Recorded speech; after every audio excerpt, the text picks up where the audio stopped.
Please, congratulations. I got to assume the biggest win of your career to date. Very impressive performance. How do you feel about the way things went tonight? Oh, absolutely amazing. Definitely the biggest win of my career. Leading up to this, I knew this was the biggest fight of my career. It's Robert Whittaker. The man hasn't lost to anybody else than the champion in almost a decade. But I said it, this is not going to see the third round. TKO in the second happened that way because, you know, I just know my fighting style. And I guess this answers all the nose questions.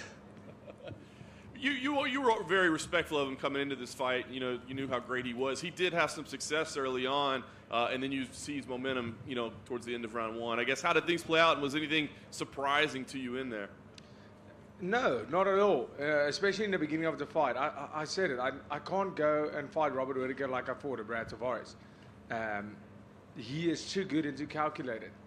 I needed to figure out his timing, and I think the game plan, my coach, Monet Visser, he is obviously a guru at this. He is the man who put this all together, coming out and fighting southpaw against a guy like Whittaker.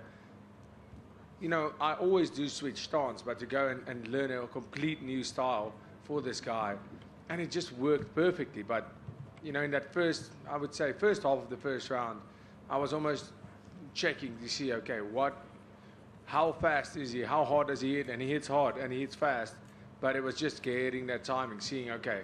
But it was still going forward and putting pressure on. That was the plan, and that's what I executed.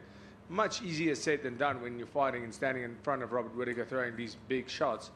But at the end of the day, I progressed and I made that pressure forward, and I could see in his eyes when he realized this guy's not slowing down and this guy's not going away.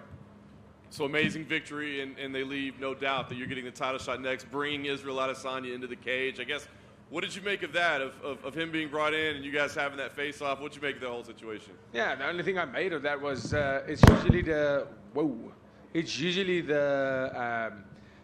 contender that goes into the cage, right?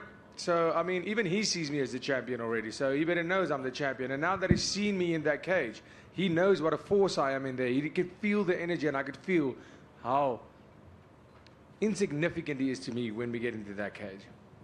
Last thing for me, Dana was here earlier. He said he's not going to bother you about when you can fight, give you a little time, but everybody knows we're looking for a main event in Sydney. Is 9 weeks even a possibility, or is that unrealistic to ask you to be ready for a title fight in that kind of time?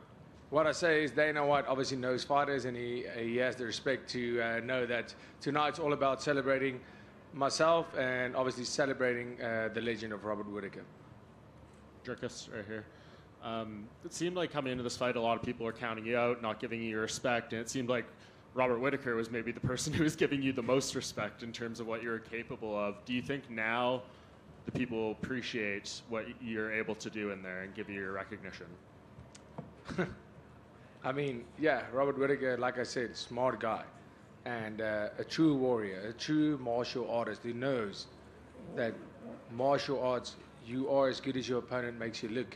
And him being the warrior that he is, he came out here tonight prepared like always, and he was in great shape.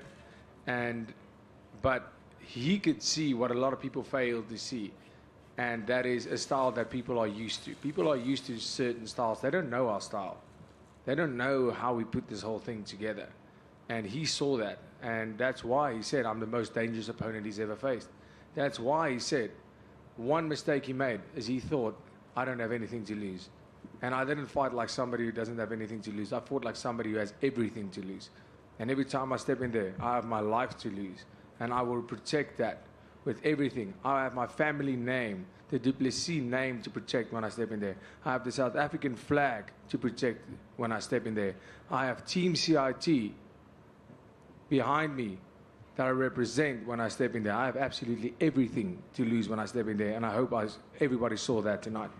And whether you fight Izzy in Sydney or at a later date, it seems like, you know, given the things that have been said in the past, what was said in the cage, this could be a very kind of divisive and controversial build-up a little bit. How are you preparing yourself for that? Are you wanting to step away from it? Like, what do you think the build is going to be like? I mean, you saw tonight, I'm prepared. I'm prepared for everything. Everything he says, anything he's behaving like a clown in there. You know, that's not how a champion behaves. That's not how a man behaves. He's behaving like a child. conduct yourself like a champion. There's people looking up to you and you're behaving like that? Nah. You know, if that sells tickets, good for him. I'll sell tickets my way. I'm a gentleman. I'm a man. And I'll behave like a man. When you do get in the octagon with him, how do you think this fight goes? How do you beat him? I'll knock him out just like I did tonight. You know, if not, we saw his fight with Alex Pereira. If I get him to the floor, it is not even a fight. It's not even a fight. If I just get my hands on him, it's not even a fight.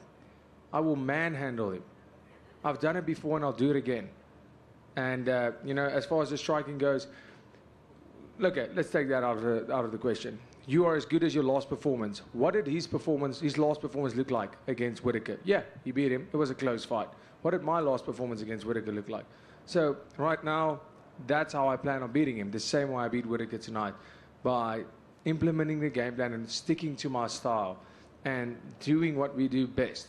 Listening to my coaches, listening to the great Mornay Visser, the great teammates I have at CIT, a small gym in South Africa, coming up with game plans with this awkward style, this style that looks completely wrong to so many people.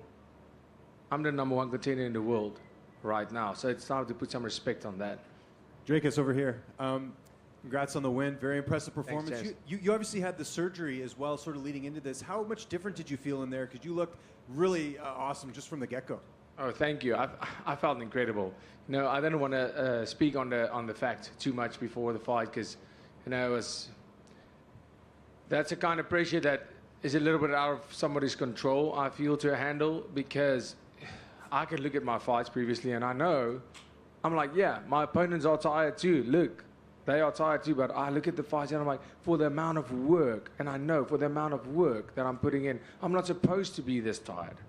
I'm not supposed to be this tired, and this made such a difference. I felt incredible out there tonight. I didn't feel a little bit tired. I felt great. And the pace wasn't low. It was a great pace, and I could see my opponent slowing down when I was just starting to get going. I could see in his eyes, in his body language, everything that I needed to, and I felt invincible in there, and it felt great. It made all the difference in the world. And Cameron Simon winning earlier on the card, I know it was the case on the last event as well. How much does that help you going into the fight? Just like, you know, it's like a team mentality sort of going on this card with him winning impressively. How much did that give you like a little bit of a boost going into that fight? Absolutely, and of course the mighty Springboks beating the Aussies, the Wallabies in the rugby. It was 47-12. What an obliteration! And that was the first inspiration I got. That was the first little boost I got. You know, my countrymen can do it, I can do it. And then obviously Cameron coming in and putting up a masterful performance, because this guy is the future champion. It doesn't take a genius to see that. And you know, I'm so proud of him, and we are incredibly proud to represent the flag, the South African flag, and come over here and put up these performances once again as a duo and as a team. And it made the absolute world. And last one for me, just kind of looking ahead a little bit here. If they do end up making you and Izzy, do you think Sean Strickland would be a rightful backup in that situation if something happened? Yeah, maybe. Dricus right over here in the back. Congratulations on the victory. To touch on it once again, obviously Robert Whittaker is a guy who's been at a very high level for a long time. What are some of the openings that you saw in the cage that you could explain for us when we watched that tape back of this performance? Like I said before, there's not a lot of openings to see, real quick, you know, with Rob. But one thing was, I was big against Rob tonight. I could feel it when we were in the grappling exchange, in the wrestling exchange. I was strong. I could feel I was a lot stronger than him physically. But he's fast, and his footwork is so good. Like, he makes you miss all the time. And until I figured that out, he just has a very, like, his movements are the same constantly. And I brought in a lot of karate guys for this camp. We did. And it worked so well because I figured out that movement. I figured out but he does it so well. What he does really good is he's in the pocket, and as soon as you go for him, he's out of the pocket. He just moves backwards, but laterally and he doesn't move side to side. He just moves backwards and forwards, and he does it really quick. So, you know, it took me, that's the first half of the fight, the first half of the first round, it took me to figure that out. But then I saw, cool, his hands are low, but he's not blocking a body kick, and I started landing. And I realized his left hook was really hard, but it wasn't the signature 1-2 head kick that he does so well. I was super prepared for that.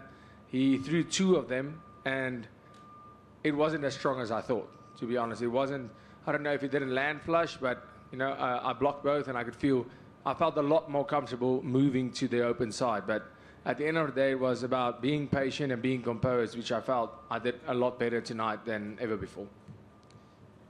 Dricus? When you talk about your career, you've had in the UFC, you've been part of some really big events and slowly, keep moving up the ranks, moving up the card and everything.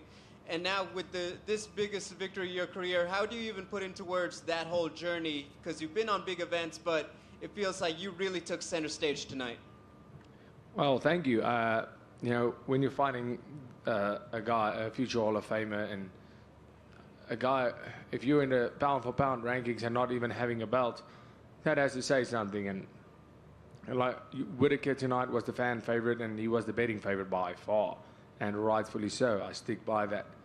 And I said it before this fight. This is where I take that torch. This is where I become the favorite.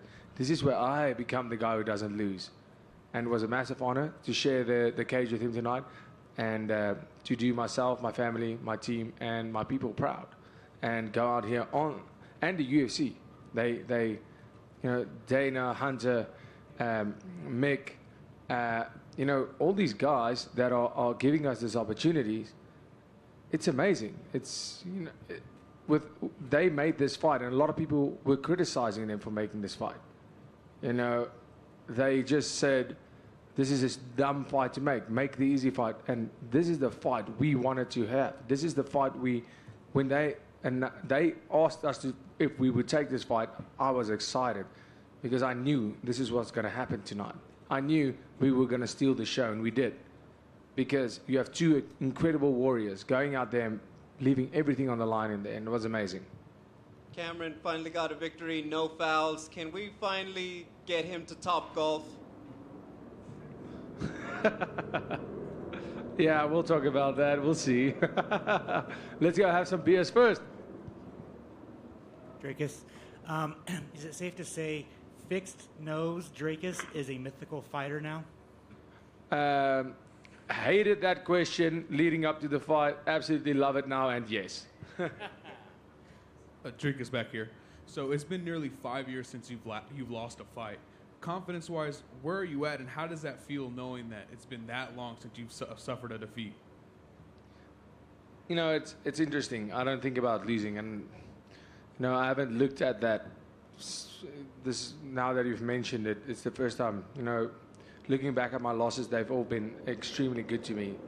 Every loss that, the 2 losses that I've had, one of them I was extremely young, and I didn't deserve to win that fight. And the last loss I had at welterweight 170, wasn't for that loss, I would have been in the UFC right now as a 170 fighter where I don't belong. And that was one of the best things to ever happen to me. So, I feel as a fighter, you have to some stage in your career feel loss, feel what it feels like to lose, to really appreciate that win. And now I felt it. No need to feel any more losses now.